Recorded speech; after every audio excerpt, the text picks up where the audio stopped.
It's the I Can't Mom Today podcast with Heather, the new mom, and Vera, the seasoned mom. I Can't Mom Today. Hey, this is Vera and Heather back again with another episode of I Can't Mom Today podcast. Hi, Vera. Hey, Heather. How are you? I'm okay. I actually have makeup on today, by the way. Oh, girl. You can't see it, but it's fabulous. Just imagine all the makeup fabulousness. I've got the wet hair look, which is really the greasy look. Oh, yeah, my hair is still wet, too, although it's clean. No, I didn't. No, mine's not. Clean? No, dry shampoo won't touch this right now. Oh, man, it's that far along? Yeah, it really is. It is. Are you feeling better, though? Yeah. So, yes, last time we talked, I was not feeling well because of the weather and messing with my RA and all that stuff. But yes, today is much better. Thus the makeup. It's like I'm feeling better. I'm making the bed. I'm putting makeup on. This is good. Awesome. So we have a very special guest today. Yes. Judy Newman, president of Scholastic Book Clubs. Hey, Judy. Hi, everybody. I have neither makeup nor clean hair, but I'm happy to be here. Hey, you're welcome. You're amongst friends. Thank you. So Judy is here actually, well, obviously as president of Scholastic Book Clubs, you know a lot about kids and reading. And one of the things that I know, well, people are hopefully doing a lot more of rather than just binge watching everything is reading perhaps.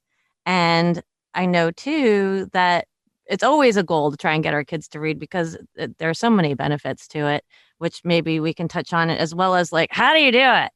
You know, how do you keep them interested in reading? Like I thought I did everything right. I have a 17-year-old. I read to him every night. I bought him cool books. You know, I tried to keep him interested as he got older. I bought him, you know, like Miss Peregrine. He loved that series. And I even read them along with him so we could discuss the books. And yeah, now he's 17 and he's like, yeah, I hate reading. So I don't know where I went wrong exactly. But anyway, so that's kind of some of the background. And then Baker, of course, Heather's son is 3. So she's just now embarking on that, I think, you know, starting to point stuff out in books and he's starting to know his letters and everything. Right, Heather? Yeah, he loves reading though. I mean, it's really, he's so curious right now that I just stop reading whenever he butts in because he constantly butts in. I'm like, can I finish this page, please? And then we can ask questions. So, yeah. Well, what do you think, Judy? Well, from my professional perspective, you're both doing the exact right thing. What's your 17-year-old's name? Luke. Okay, don't give up. I know that if he has that foundation in those years, those high school years and college years, they check out. They don't have time to read. They have no interest. They'll come back to it. I bet you anything he'll be a reader again when he's a little bit older. So trust yourself and you laid the foundation. That's point 1. As far as the little guy, 3-year-old, you're doing also exactly the right thing. Reading, let them lead, let them eat the book. Well, he's probably a little past eating stage, but well, you think. Well, if you made proper dinner. No, just kidding. But, eat the book, play with the book, throw the book, point it out, act it out, read to you. There is no wrong way, really. And the whole point is to be interacting with the book, to have cozy time together, to model it, to show kids that reading is important to you and to your relationship. And that's all good. Doesn't matter how you do it. Don't have to get every word right. Doesn't have to be a particular book, just that you're reading. We're creating a man monster is what we are doing because he will sit in the bathroom for an hour if we let him, if we drag him off the potty. Is he reading on the potty? Well, we read to him, but he's just like, he'll sit there for so long. I'm just like, geez, is this ingrained in your genes, child? How great is that though? Really though? No, I love reading to him, but sometimes I'm like, I gotta go. I gotta get to work at some point, bud. Yeah, maybe. No, it's great. But it's really just immersion in books and modeling it and showing it and being together around books. It's really the secret sauce. And sounds like you're doing exactly the right thing. Now, when's the time, from your professional opinion, when should I start introducing chapter books? Not like Harry Potter or anything, but simple chapter books. I mean, I would always follow the child's lead. I give out books on Halloween every year instead of candy, and this has been a tradition, and it's grown and grown and grown and grown. So I love to talk to the kids about what books they want. And they come from all over. They come from Montclair, New Jersey, where I live. They come from homeless shelters in Newark. It's amazing. It's become a big thing, and they line up around the block. And so I love when they line up and they show me their costume, and then I get to talk to them about what books they like. And I get very obsessive about, having the right book for the right child. And then the mom is in there telling me, she's reading chapter books. She's reading Harry Potter. She's reading, Freud. I'm like, come on. The kid wants to talk to me about whatever, Elephant and Piggy or Barbie or whatever.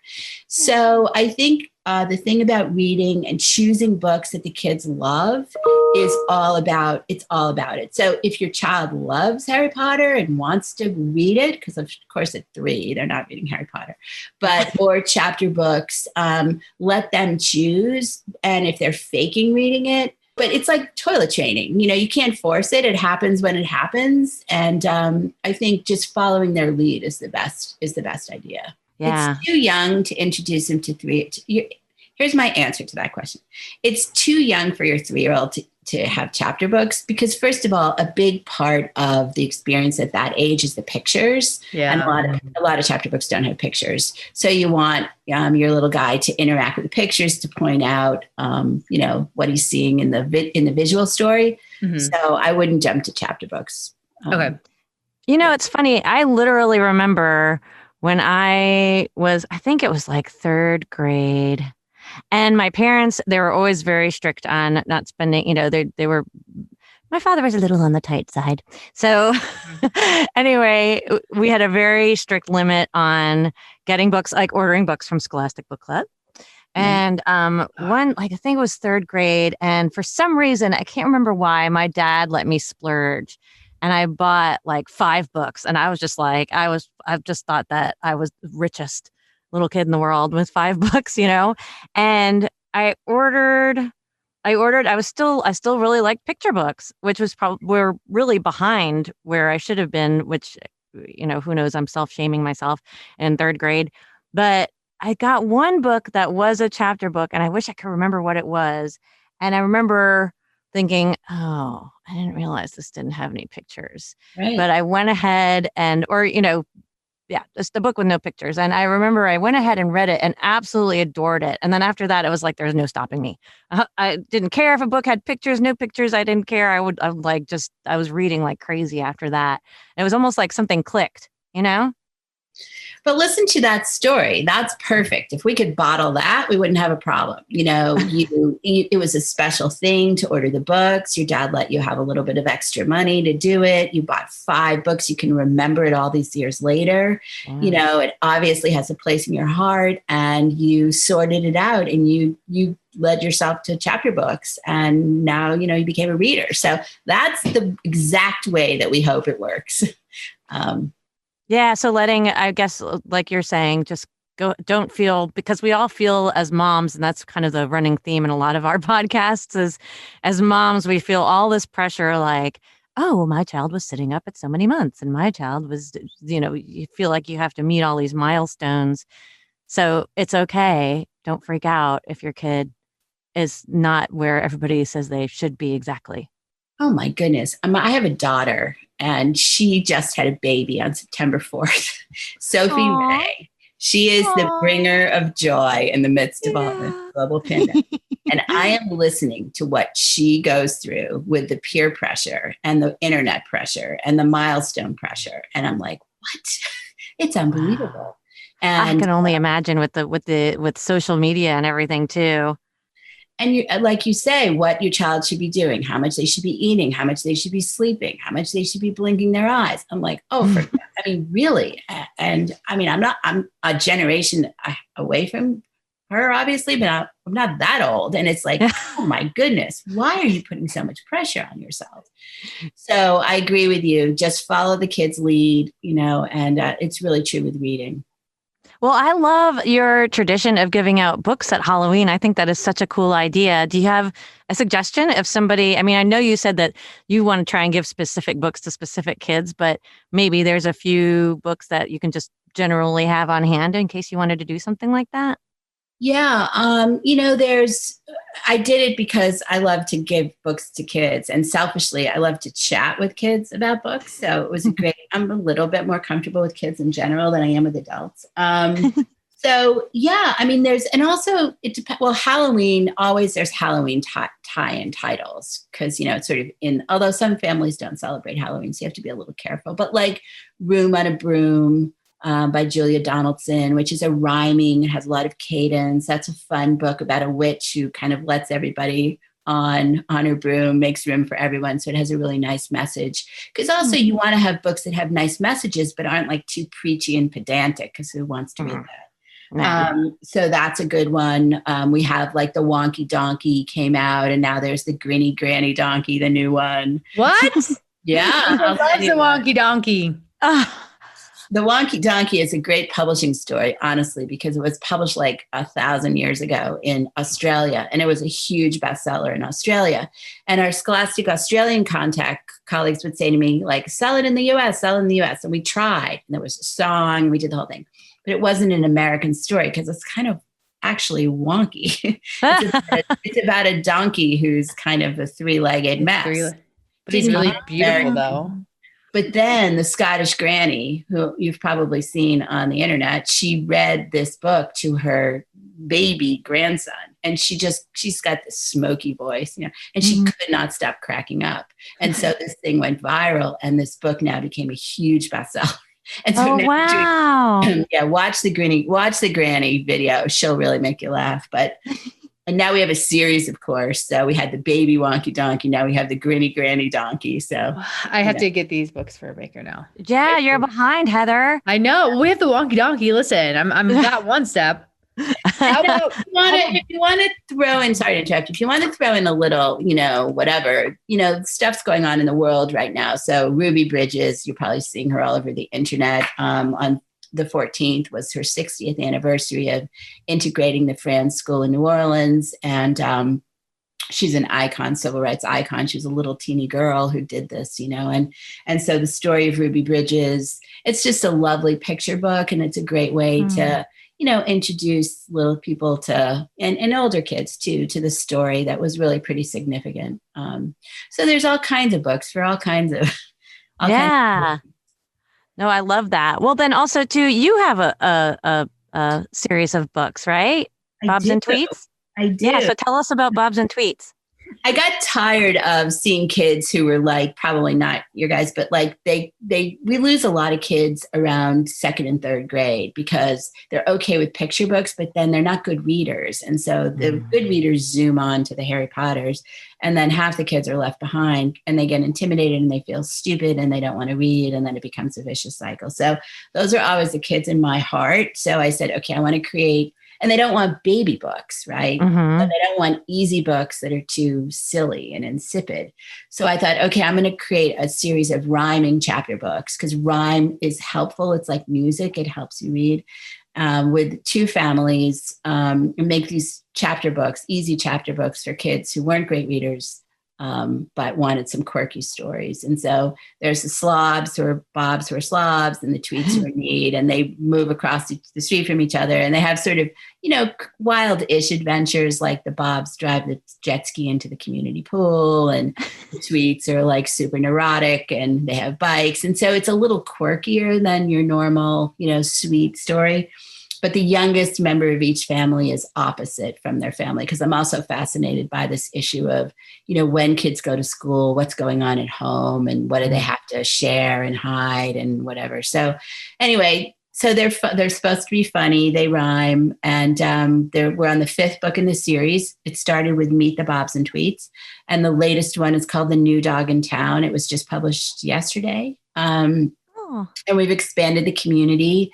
There's all kinds of characters in it. I always say it's a little bit older than Sesame Street because, all those, just a lot of fun characters doing all kinds of fun stuff. So in this title, The New Dog in Town, they get a mysterious dog deposited on their front porch, and they have to go solve the mystery and reconnect the dog to the proper owner. And so it's fun.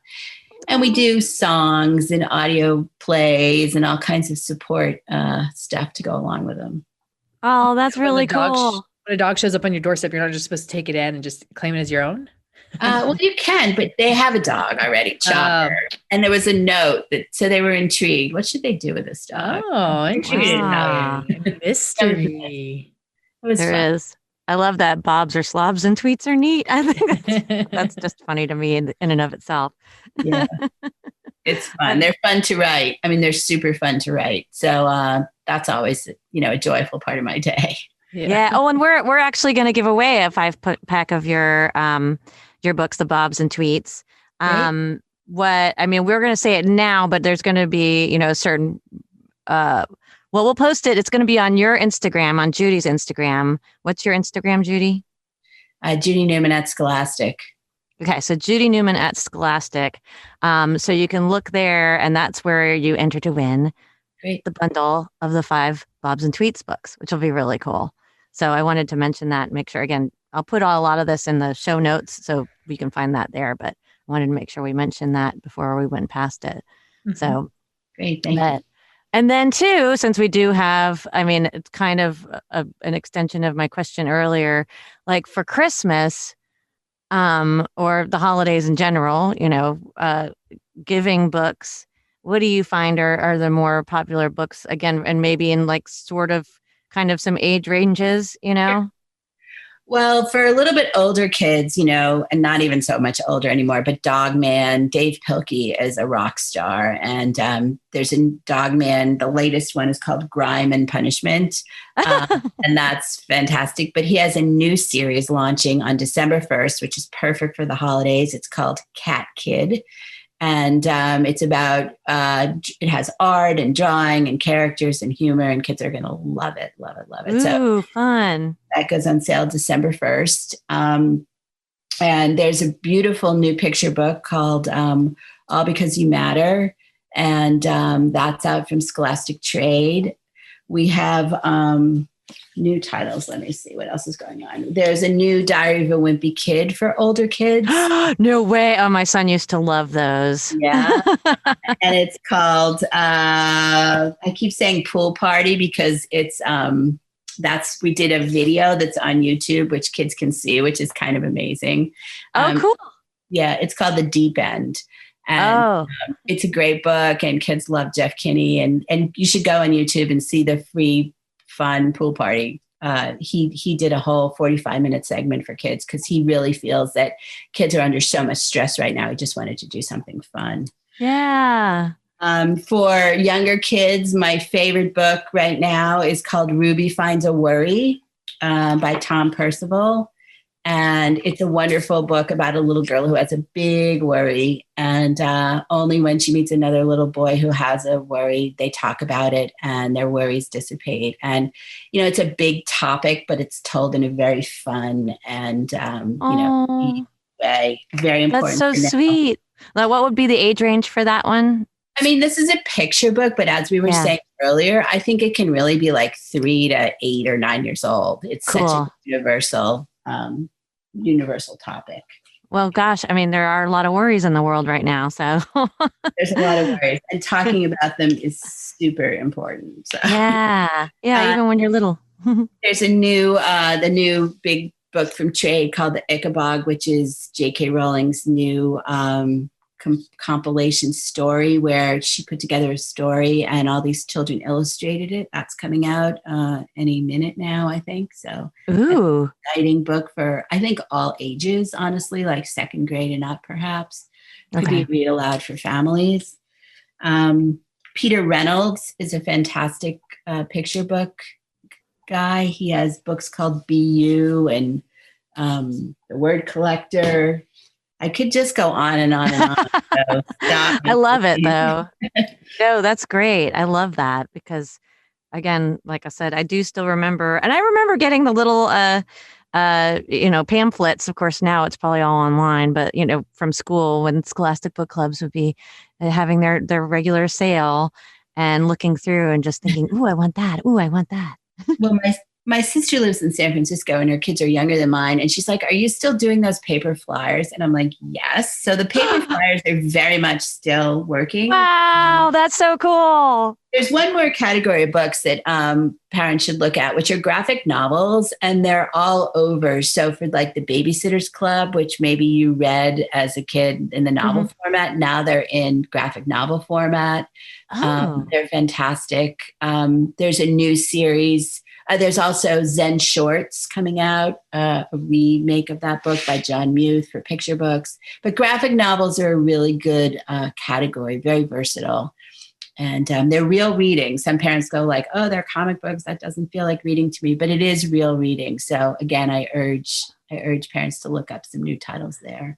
Yeah, well, that's the thing. I mean, keeping into consideration that everybody's different and some people are just more visual than others and really, are interested in seeing those visuals like in the graphic novels.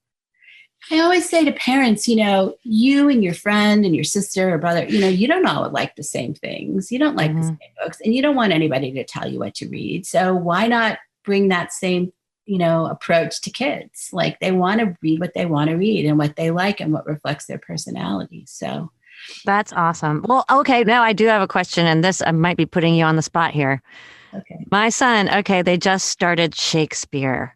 Uh-huh. Are there any books out there that make Shakespeare interesting? Other than Cliff Notes? Yeah, exactly. I know that's terrible. I know it's art and it's beautiful and it's been around forever. But I mean, he's just like, Mom, I can't understand any of this. And I said, I know, it's like reading another language. I don't know. I'll try and help you as best as I can. I totally get it. I have a huge vacuum in my own reading. I never read Shakespeare. For exactly the same reason. If they hit you with King Lear when you're 17, you're like, huh? Yeah. You can't identify with any of it, There are graphic novels, which you could Google, frankly, and look on Amazon or in bookstores. There are graphic novel treatments of, some of the classics. Just to put context, but I don't know. Yeah, I don't know if that'll help him or not because it's just so, to me, it's just so hard to understand. Definitely. The language is hard, Yes. Yeah, the stories, like if you ever actually know the story, you're like, oh, well, I could see that would be a good story, but the language is so hard to get past that. It's interesting, Greek myths or mythology in general is a huge topic for kids. And there are some amazing books. And those books have those myths, which I didn't have this as a kid. I wish I did. Rick Riordan, who does like the Percy Jackson books and all the series, they take these mythological characters who are fabulously interesting and make them in ways that aren't intimidating to kids. And then there's like the D'Aulaire's Book of Greek Myths, because when you really get into the stories, they're like fun, They super are. early. I wish there was the same thing for me, for Shakespeare. I bet there is out there. I can email you later and find some. Yeah. Well, Judy, anything, I have a couple questions. On because we get Scholastic, pamphlets, so from Baker's Daycare. And so every time like we came home and he's like, I want this and this and this. I was like, just because you see a picture doesn't mean you need it, buddy. But I would like to order your book. So is there a number that I can write down on that to order it, that they would be able to find that? Yeah, it's on Scholastic Book Clubs. You can just type in the search bar, Bobs and Tweets, or Bob in Town. I don't know that. But if you search by title, it will be there. Okay, perfect. And I do write under a pseudonym, Pepper Springfield, because I was so terrified about the process of writing and being outed as a fraud and having, it was a very interesting journey. I didn't tell now I can talk about it, but at the beginning I couldn't tell anyone. So I came up with this wacky pseudonym, Pepper Springfield, which my husband says sounds like some kind of weird exotic dancer's name. And be like, you're married to him, buddy. Anyway, but yeah, that'd be great. So yeah, they are on Scholastic Book Clubs and also on Amazon and wherever books are sold. So okay, awesome. Well, I'll look it up. And something just to add to the list of books that are really popular with children that you may not have heard of. We have one in our house that's called The Day My Fart Followed Me Home. And it is legitimately about like a silent fart. Wow. Okay. I will Just check that. It follows this little kid and he has a conversation with it. Oh my gosh. Yeah. Who wrote it? Do you know? Oh gosh, hold on. Oh, wow. That's fun. That's really funny. Well, especially for little kids, they think farts are funny. So, Ben my Jackson? husband thinks farts are funny. What? Yeah. Ben Jackson and Sam Lawrence. Okay. We'll look at it. Yeah. It's very simple. And, as an adult, you're like, I understand what it's saying, but like as a kid, Baker just hears fart and he's like, fart. Yeah. Did you get it as a gift or? No, my husband.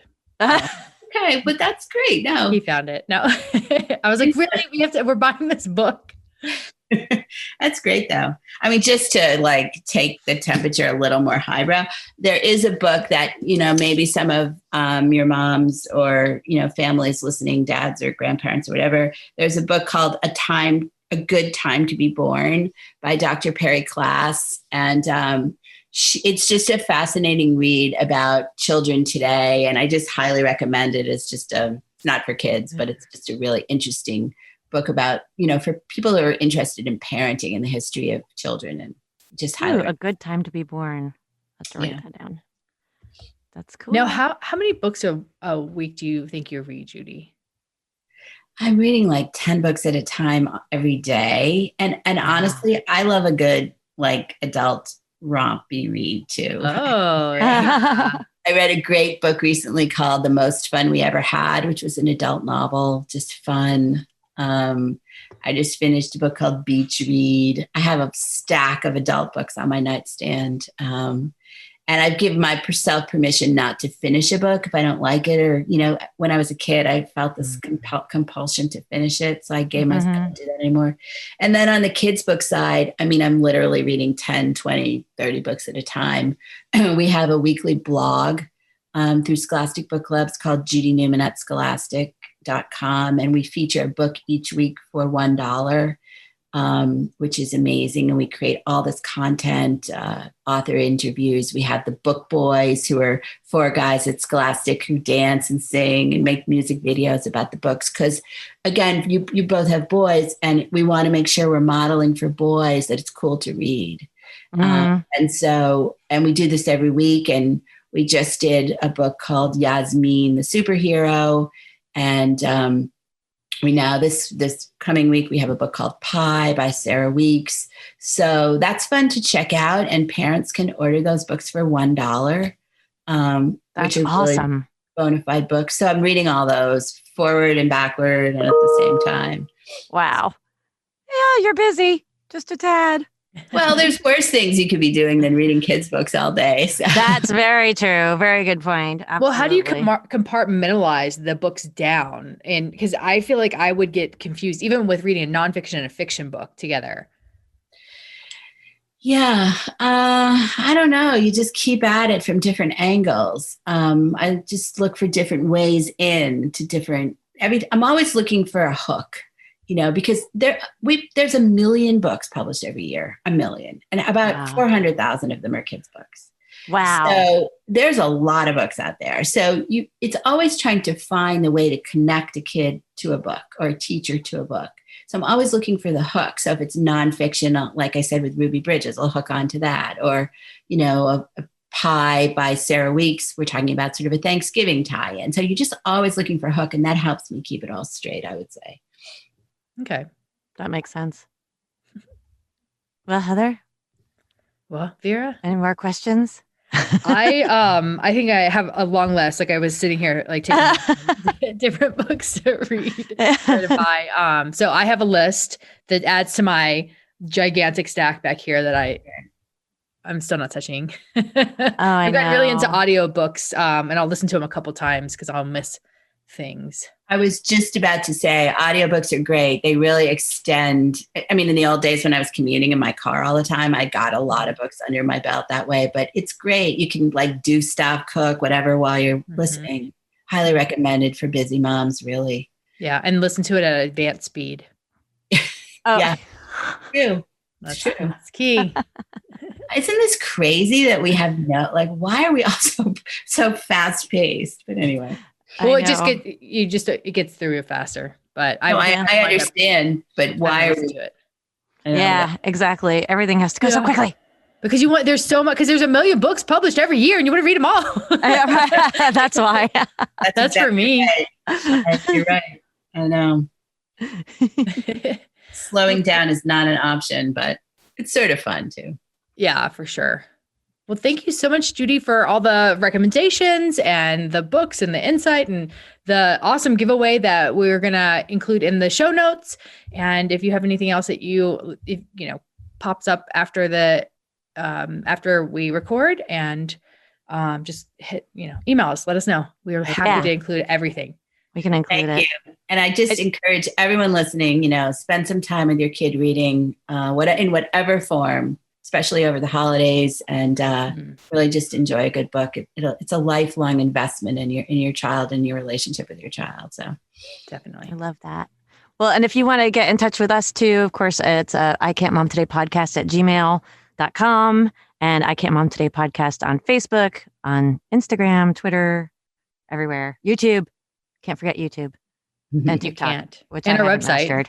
And our website. Yes. ICanMomTodayPodcast.com. Yeah. So we're in all those places too. So. Yeah. Until next time, have a great day. Thanks again, Judy. Thanks so much. Bye, guys.